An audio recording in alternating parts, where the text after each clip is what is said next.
और आज के इस वीडियो में बात करने जा रहे हैं एक बहुत बड़े पेंशन फंड के बारे में, ईपीएफओ के बारे में। अगर ईपीएफओ की चर्चा आता है तो भारत में इससे बड़ा पेंशन फंड ईपीएफओ से ज़्यादा कहीं नहीं है।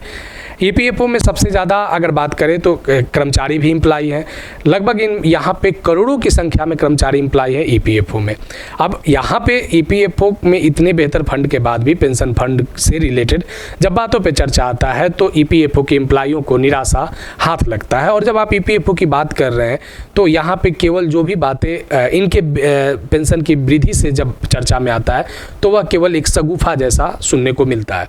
अलग अलग सोशल मीडिया पे भी इस बात को खूब पुरजोर तरीके से उठाया जा रहा है कि मिनिमम पेंशन वृद्धि को लेकर सरकार क्या कर रही है और बहुत सारे लोग इस पर कार्य कर रहे हैं। उसके दूसरे तरफ अगर बात करें कि जो एम्प्लॉय एसोसिएशन है और वे अपने अपने संगठन को लेकर अलग अलग जगहों पर धरना प्रदर्शन कर रहे हैं कि ताकि मिनिमम पेंशन की वृद्धि 1000 से बढ़कर कम से कम 7500 रुपया हो जाए।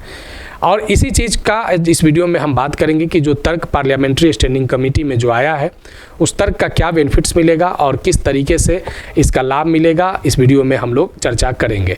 अगर अभी आप नए जुड़े हैं, चैनल सब्सक्राइब नहीं किए तो सब्सक्राइब करके बेल आइकन को जरूर दबा दीजिएगा। वीडियो अच्छा लगेगा तो लाइक शेयर जरूर कीजिएगा। कोई सुझाव होगा तो आप कमेंट में लिखिएगा। देखिए, यहाँ पे चर्चा कर रहे हैं हम लोग पेंशन फंड के पार्लियामेंट्री स्टैंडिंग कमेटी के बारे में। पार्लियामेंट्री स्टैंडिंग कमेटी के बारे में जब बात करेंगे तो यहाँ पे पार्लियामेंट्री स्टैंडिंग कमेटी इस बार टेक्सटाइल डिपार्टमेंट से रिलेटेड कुछ सुझावों को यहाँ पे मेंशन सरकार के सामने किया है। ये सुझाव कैसा है, ये सुझाव का क्या बेनिफिट मिलेगा, इस चीज़ को यहाँ पे इस वीडियो में समझेंगे। देखिए, पार्लियामेंट्री स्टैंडिंग कमेटी ने इस बार सुझाव दिया कि मिनिमम पेंशन 1000 रुपया से बढ़ाकर 7500 रुपया किया जाए ताकि जो लोग सेवानिवृत्त हुए हैं उनके बेहतर जीवन यापन हो सके। उनके बेहतर जीवन यापन और उनका जो लिविंग कॉस्ट है, पर डे का जो लिविंग कॉस्ट है वह 1000 रुपये में पूरा नहीं हो पा रहा है।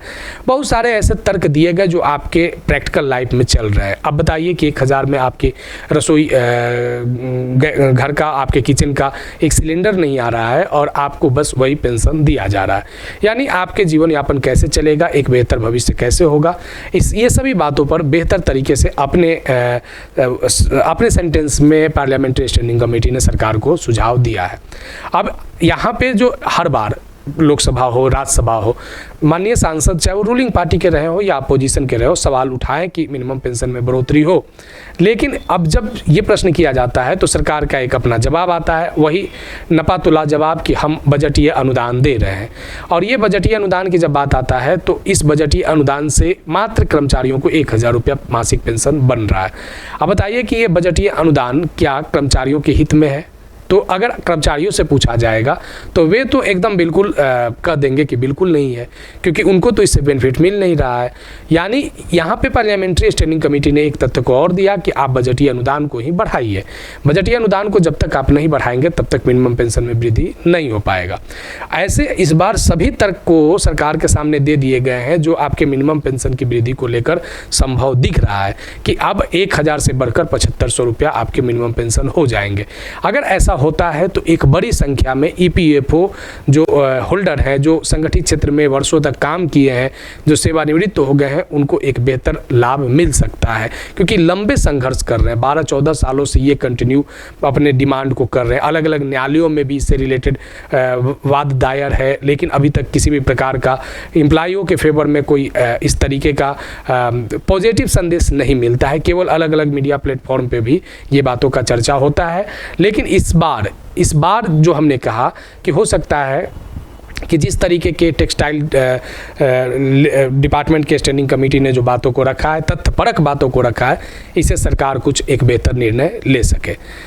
तो बहुत जल्द हो सकता है कि आपके मिनिमम पेंशन 1000 रुपया से बढ़कर 7500 रुपया हो जाए।